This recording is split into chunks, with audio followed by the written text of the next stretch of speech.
Hello students, आज की class 12वीं भौतिकी में हम सबसे ज्यादा महत्वपूर्ण और सबसे ज्यादा कंफ्यूज करने वाला टॉपिक लेंस सूत्र को समझने वाले हैं। और मैं आपको लेंस सूत्र ही नहीं बल्कि लेंस सूत्र के उपयोग और चिन्ह पर पाठी भी सिखाऊंगा ताकि आपका कोई भी न्यूमेरिकल गलत ना हो। तो चलिए हम चलते हैं अपने सीधे टॉपिक पर। तो माना कि मेरे पास कोई उत्तल लेंस है, क्योंकि यहाँ पर हम लेंस सूत्र उत्तल लेंस के लिए प्राप्त करेंगे। ठीक है, तो ये मेरा उत्तल लेंस है और ये उत्तल लेंस का मुख्य अक्ष है। ठीक है, आप इसी मुख्य अक्ष पर एक हमारी कोई वस्तु रखी है, जिसका नाम हमने ए बी दे दिया, ए बी नाम कुछ दे दिया। ठीक है, तो इस वस्तु से पहली प्रकाश किरण हम मुख्य अक्ष के समांतर लेंगे। ठीक है, तो पहली प्रकाश किरण हम मुख्य अक्ष के समांतर ले रहे हैं और यहां पर हम पटरी का उपयोग कर रहे हैं ताकि आपका फिगर स्पष्ट बन सके और आपको स्पष्ट समझ में आ सके। ठीक है, तो ये हमारा उत्तल लेंस है और उत्तल लेंस में जब कोई प्रकाश किरण मुख्य अक्ष के समांतर जाती है तो वह प्रकाश किरण को एक बिंदु पर अपसरित कर देता है। यानी कि ये जो हमारा उत्तल लेंस है इस प्रकाश किरण को एक बिंदु पर मोड़ देगा, इकट्ठा कर देगा, और जिस बिंदु पर यह प्रकाश किरण को रोकता है उसे कहते हैं हम फोकस। क्या कहते हैं? फोकस कहते हैं। ठीक है, इस प्रकार से ये प्रकाश किरण को मोड़ देगा। ठीक है, तो अब देखिएगा, हमको प्रतिबिंब बनाने के लिए दो प्रकाश किरणों की आवश्यकता होती है।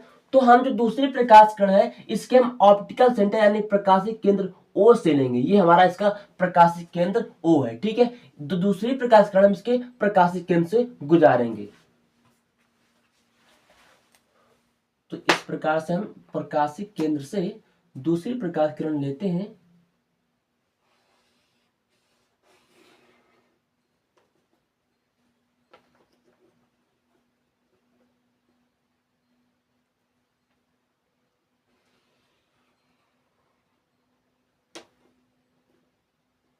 थोड़ा ये सीधी नहीं बन पाई है, आप लोग इसे सीधी इस प्रकार से बना लेंगे। ठीक है, ठीक है, तो ये देखिए, ये जो हमारी प्रकाश किरण है जिस मार्ग से जाती है वह बिना विचलित हुए सीधे गुजर जाती है जब प्रकाशिक केंद्र से कोई प्रकाश किरण भेज जाती है। तो ये दोनों प्रकाश किरण कहाँ काट रहे हैं? एक दूसरे को इस बिंदु पर काट रहे हैं। तो यानी हमारा प्रतिबिंब जो बनेगा वो यहाँ पर बनेगा। इस प्रतिबिंब का नाम हम कुछ बी डैश और ये ए डैश नाम इसका हम दे देते हैं। ठीक है, आई होप ये बात आप लोग समझ पाए होंगे। तो ये जो हमारा प्रतिबिंब बनेगा वो वास्तविक बनेगा और उल्टा बनेगा और वस्तु के समान आकार का भी बनेगा। ठीक है, तो आप ध्यान से देखिएगा, यहाँ पर त्रिकोणमिति और ज्यामिति का उपयोग है। ठीक है, तो ये देखिएगा, ये ए बी ओ एक हमारा त्रिभुज बन रहा है और ओ ए डैश बी डैश ये भी हमारा एक त्रिभुज बन रहा है। यानी कि हमारा किस प्रकार से है? इस प्रकार से है। ये हमारा B और ये हमारा A और ये बिंदु हमारा O और ये हमारा A डैश और ये हमारा B डैश। ये बात आप समझ पा रहे हैं कि यहाँ पर हमें दो त्रिभुज बन रहे हैं। ठीक है, अब ये दोनों त्रिभुज है कैसे? ये दोनों त्रिभुज समरूप है। ठीक है, समरूप त्रिभुज है। अब यहाँ पर जब समरूप त्रिभुज होते हैं तो उनकी भुजाओं का अनुपात लिया जाता है। क्या लिया जाता है? उनकी भुजाओं का अनुपात लिया जाता है। तो यहाँ पर हम लिखेंगे त्रिभुज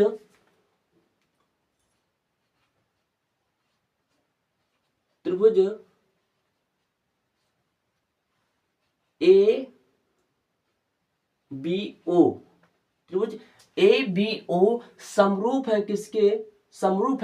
त्रिभुज ए डैश बी डैश ओ के। त्रिभुज ए डैश बी डैश ओ के कैसे है? ये समरूप है। कैसे है? ठीक है, तो यहां पर जो समरूप त्रिभुज होते हैं मैंने आपको अभी बताया था कि उनके भुजाओं का अनुपात लिया जाता है। यदि हम इस त्रिभुज का लंब ले रहे हैं तो बटे में हम इसी त्रिभुज का लंब ही लेंगे। अगर हम इस त्रिभुज का आधार ले रहे हैं तो इस त्रिभुज का बटे में आधार ही लेंगे। ठीक है, तो यहां पर हम लेंगे पहले लंब इसका। तो लंब हमारा क्या है? A B. क्या लेंगे? A B. अनुपात में क्या लेंगे? अनुपात में हमारा ए डैश बी डैश, इसका भी लंब लेंगे। ठीक है, तो ये हमारा ए डैश और ये और ये बी डैश, ठीक है। अब बराबर होता है उनकी दूसरी भुजाओं का अनुपात, दूसरी भुजा में लेते हैं या फिर आधार, आधार इसका क्या है, ए ओ है, क्या है, ए ओ है, अपान में इसका आधार क्या है, इसका आधार हमारा ए डैश ओ है, क्या है, ए डैश ओ है, ठीक है। इतनी बात आप लोग समझ गए होंगे आशा करता हूं। अब इसे हम समीकरण समीकरण फर्स्ट मान लेते हैं, समीकरण इसे हम फर्स्ट मान लेते हैं, ठीक है। अब एक बार आप पुनः देखिएगा, यदि हम इस बिंदु को कुछ m बिंदु मान लेते हैं तो यहाँ पर आप एक बात ध्यान से देखिएगा, ये जो हमारा त्रिभुज ओ एम एफ और हमारा ए डैश बी डैश और एफ ये हमारे समरूप है, यानी कि इस प्रकार से हमारे ये त्रिभुज है, ठीक है। ये हमारा एम बिंदु और ये हमारा ओ बिंदु और ये हमारा एफ बिंदु और ये हमारा ए डैश और ये हमारा बी डैश, ठीक है। ये हमारे इस प्रकार से दो त्रिभुज बन रहे हैं और दोनों त्रिभुज कैसे हैं, ये एक दूसरे के समरूप त्रिभुज हैं, ठीक है। तो यहां लिखेंगे हम त्रिभुज त्रिभुज एम ओ एफ समरूप किसके हैं, ए डैश बी डैश एफ के, ए डैश बी डैश एफ के समरूप है, ठीक है, समरूप है, ठीक है। तो यहां पर भी हम पहले क्या लेंगे, भुजाओं का अनुपात लेंगे, ठीक है। तो इसका पहले हम लंब लेंगे, लंब क्या है हमारा, इसका लंब है हमारा ओ एम, क्या है, ओ एम, ठीक, बटे इसका लंब लेंगे, इसका लंब क्या हमारा ए डैश बी डैश बराबर दूसरी भुजा का अनुपात लेना हमको, तो दूसरी भुजा क्या इसकी, दूसरी भुजा हम लेते हैं ओ एफ का, लेते हैं ओ एफ अपान में इसकी भुजा क्या है हमारे ए डैश एफ, क्या है, ए डैश एफ है, ठीक है। तो ये हमने भुजा का अनुपात ले लिया। अब आप ध्यान से देखिएगा, ये जो हमारा ए बी जो भुजा है ये हमारी क्या एम ओ भुजा के बराबर होगा, क्योंकि ये हमारा एक क्या बन रहा है, ये हमारा एक आयत बन रहा है, ये हमारा ए और ये हमारा बी और ये हमारा एम और ये हमारा ओ। अब ये दो आमने सामने वाली भुजा है ये आपस में बराबर होती हैं, अतः यहाँ ये कह सकते हैं जो हमारी ए बी भुजा है वो एम ओ भुजा के बराबर होगी, ए बी जो भुजा होगी एम ओ भुजा के बराबर होगी। तो यहाँ पर एम ओ की जगह ए बी लिख सकते हैं, बिल्कुल लिख सकते हैं क्योंकि भुजा बराबर है, ठीक है। तो यहाँ पर लिखेंगे हम ए बी बटे ए डैश बी डैश बराबर ओ एफ बटे ए डैश और ये हमारा एफ, ठीक है। अब ध्यान से देखिए समीकरण एक क्या है, ए बी बटे ए डैश बी, तो यहाँ पर भी हमारा ए बी बटे ए बी डैश, ठीक है। तो यहाँ पर हम समीकरण एक से ए बी बटे ए डैश बी डैश का मान रख सकते हैं, तो यहाँ लिखेंगे समीकरण एक से, तो समीकरण एक से इसका मान हम रखते हैं, ठीक है। तो यहां पर ए बी बटे ए डैश का मान क्या हो जाएगा हमारा, ए ओ बटे A dash O equal to O F upon में ए डैश और ये हमारा एफ, ठीक है। इसका मान हम यहाँ पर रख देते हैं, ठीक है, ठीक है। इससे हम समीकरण 2 मान लेते हैं, ठीक है। आई होप ये बात आप लोग समझ गए होंगे। अब चलिए आगे बढ़ते हैं। अब ध्यान से देखिएगा, जो लेंस में होती है वो सारी दूरियां प्रकाशिक केंद्र से मापी जाती हैं। तो यहां लिखेंगे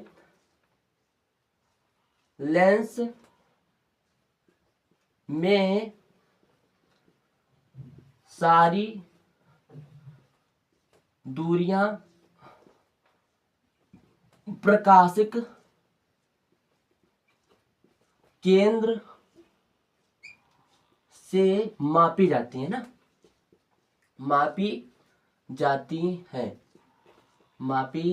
हैं सारी दूरियां प्रकाशिक केंद्र से मापी जाती। तो प्रकाशिक केंद्र हमारा O है, तो यहाँ पर सारी O बिंदु से सारी दूरियां मापी जाएंगी, ठीक है। तो यहाँ पर ये हमारा समीकरण 2 है। तो समीकरण 2 में देखिए ये हमारा क्या है, ये हमारा है ए ओ बटे ए डैश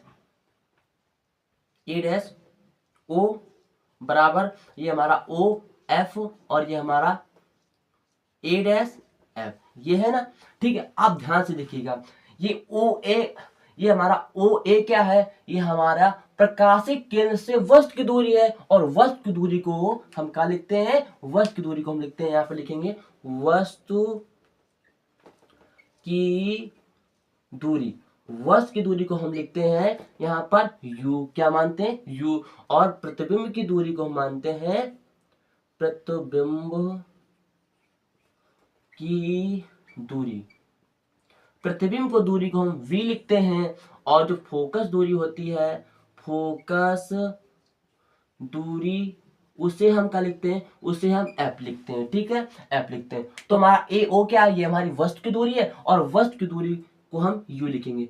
परंतु यह चिन्ह पर पाटी के अनुसार यहाँ पर जो वस्तु की दूरी है उसे हम ऋणात्मक लेंगे, क्योंकि ये हमारी वस्तु है, ये प्रकाश किरण के विपरीत दिशा में, और जब कोई वस्तु या प्रतिबिंब या फोकस दूरी प्रकाश किरण के विपरीत दिशा में होती है, तब उसकी दूरी को हम ऋणात्मक लेते हैं। ठीक है, तो प्रकाश किरण की विपरीत दिशा में होने के कारण इसे हम ऋणात्मक लेंगे। ठीक है, अपान में क्या, अपान में हमारा ए डैश ओ, ए डैश ओ क्या है, ये हमारा प्रकाशिक केंद्र से प्रतिबिंब की दूरी। ठीक है, प्रकाशिक केंद्र से प्रतिबिंब की दूरी है, तो प्रतिबिंब की दूरी को हम क्या लिखते हैं, v लिखते हैं। परंतु चिन्ह पर पाटी के अनुसार ये क्या होगा, कि प्रकाश किरण की दिशा में ही है, अतः चिन्ह पर पाटी के अनुसार इसे हम धनात्मक लेंगे। क्या लेंगे, धनात्मक लेंगे। इक्वल टू क्या, ओ एफ यानी कि प्रकाशिक केंद्र से फोकस दूरी। अब फोकस दूरी को क्या लिखते हैं, एफ लिखते हैं।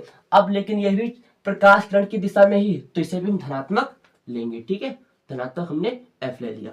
अपॉन में A dash F, A dash F क्या है, ए यानी कि प्रतिबिंब से फोकस दूरी है, लेकिन हमको दूरी कहां से पता होनी चाहिए, हमको प्रकाशिक केंद्र से, क्योंकि सारी दूरियां प्रकाशिक केंद्र से ही मापी जाती हैं, लेकिन ये दूरी हमको यहां तक पता है, तो हम क्या करेंगे, ओ ए डैश यानी बड़ी दूरी से छोटी दूरी को घटा लेंगे। तो बड़ी दूरी क्या हो जाएगी, बड़ी दूरी क्या हो जाएगी हमारी, बड़ी दूरी हो जाएगी ओ ए डैश, यहां से प्रकाशिक केंद्र से वस्तु की दूरी बड़ी दूरी है, और छोटी दूरी को हम घटा लेंगे यहां से। छोटी दूरी क्या है हमारी, छोटी दूरी हमारी ओ एफ, क्या है, ओ एफ। ठीक है, ये बात आप लोग समझ गए होंगे। परंतु यहां पर ए डैश को क्या लिख लेंगे, ए ओ डैश को हम लिखेंगे v, क्या लिख लेंगे v, क्योंकि ये वस्तु की प्रतिबिंब की दूरी है, और ओ एफ को लिख लेंगे हम यहाँ पर f, क्योंकि ये फोकस दूरी। ठीक है, आई होप ये देखिएगा, इसका हम कैची गुणा कराएंगे, क्या कराएंगे, कैची गुणा यानी क्रॉस गुणा कराएंगे। ठीक है, तो इसको थोड़ा हम रब करते इधर से, आपको स्पष्ट दिख नहीं रहा होगा शायद, देखिएगा। तो यहां पर इसका जब कैची गुणा करेंगे तो minus U equal to minus U, और ये हमारा इंटू में v minus F, equal to हमारा ये हो जाएगा v, और ये हमारा f। ठीक है, v इंटू एफ हो जाएगा। ठीक है, अब हम इस u का अंदर गुणा कराएंगे तो हो जाएगा माइनस यू वी। ठीक है, क्योंकि ये प्लस का था तो माइनस प्लस माइनस होता है, और ये माइनस माइनस हो जाएगा प्लस यू एफ, क्या हो जाएगा, यू एफ हो जाएगा। इक्वल टू हमारा वी एफ, क्या है, वी एफ है। ठीक है, अब आप ध्यान से देखिएगा, अगर हम यू एफ और वी एफ को एक साथ में कर लें, यानी कि इसको पक्षांतर करेंगे, तो हमारा यू एफ बराबर वी एफ, अभी इधर जाएगा तो हो जाएगा प्लस का यू वी। तो अब हम यहाँ पर क्या करेंगे, हम इस वी एफ का इधर पश्चांतर करेंगे। ठीक है, तो ये हमारा यू एफ, और इधर आएगा ये हमारा माइनस का होगा V F equal to U और वी। ठीक है, क्योंकि ये प्लस का तो प्लस हम आगे दिखाते नहीं है, ठीक है, इसलिए। ठीक है, तो हम इससे अब समीकरण थर्ड मान लेते हैं। क्या मान लेते हैं, समीकरण थर्ड मान लेते हैं। अब आप ध्यान से देखिएगा, यहाँ पर थोड़ी बोर्ड में जगह कम है, इसलिए हम यहाँ पर लिख दे रहे हैं क्या, समीकरण थर्ड में एफ यू वी से भाग करने पर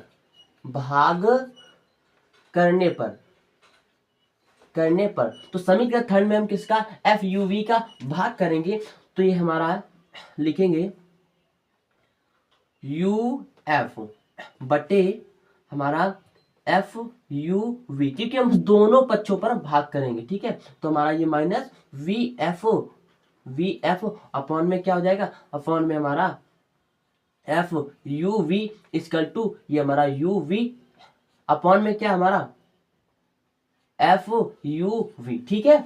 अब यहाँ पर देखिए ये एफ से ये एफ हमारा कैंसिल हो जाएगा और ये यू से ये हमारा यू कैंसिल हो जाएगा और यहाँ पर ये एफ से ये एफ कैंसिल हो जाएगा और ये वी से ये वी कैंसिल हो जाएगा और यहाँ पर ये यू वी से ये यू वी कैंसिल हो जाएगा, है ना। तो यहाँ पर क्या बचेगा, कुछ नहीं ऊपर बचा तो एक बचा, ठीक है। अपान में क्या, यहाँ पर हमारा v बचा माइनस यहाँ पर क्या बचा, कुछ नहीं तो 1 बचा और यहाँ पर क्या बचा u और यहाँ पर कुछ नहीं तो 1 बचा और यहाँ पर क्या बचा हमारा f बचा, ठीक है। ये हमारा A B 1/v minus 1/u equal to 1/f, यहाँ से सूत्र का हमारा निगमन हो जाता है, यानी कि हमारा सूत्र क्या आया है यहाँ पे एक बार आप देख लीजिए 1/v minus 1/u equal to 1/f। तो ये हमारा UVF में संबंध भी आ गया और उत्तल लेंस का सूत्र भी हमको प्राप्त हो गया। आई होप ये बात आप लोग समझ गए होंगे और मैं आपको अगले नेक्स्ट वीडियो में इसका अगला पार्ट यानी कि अवतल लेंस का लेंस सूत्र आपको प्राप्त कराऊंगा। इसलिए आप हमारे चैनल पर अभी तक आप नए हैं तो इसे सब्सक्राइब कर लीजिए और बेल आइकन को ऑल कर लीजिए। चलिए मिलते हैं अगले नेक्स्ट वीडियो में, तब तक के लिए जय हिंद, वंदे मातरम।